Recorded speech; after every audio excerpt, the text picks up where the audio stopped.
It's been 2 years since the deadly October 7th attacks on Israel. Erie News Now Washington, D.C. correspondent Brendan Scanlon recaps the attacks, the war that followed, and the potential for peace in the region.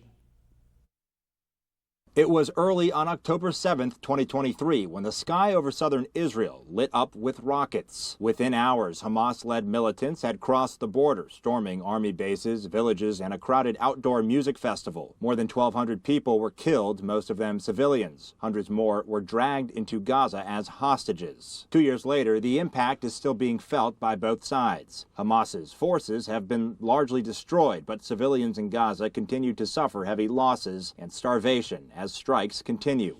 Out of the 251 people taken hostage by Hamas, 48 are still being held. Israel believes only 20 are still alive. Frustration is growing with Prime Minister Benjamin Netanyahu at home and abroad as calls to return the hostages echo louder. It's incredibly important that every single hostage is returned and returned at the same time. We want a release of the hostages immediately. But now, 24 months into the deadly conflict, there is hope after a new peace proposal being led by the U.S. I think there's a possibility that we could have peace in the Middle East. It's something even beyond the Gaza situation. The plan calls for an immediate end to the fighting, the release of all hostages within 72 hours, and the freeing of more than 2,000 Palestinian prisoners. Hamas announced Friday it has agreed to release all remaining hostages and give up power under the proposal. However, Hamas also said some terms require additional discussion. There are technical talks happening right now in Egypt, and the administration is working very hard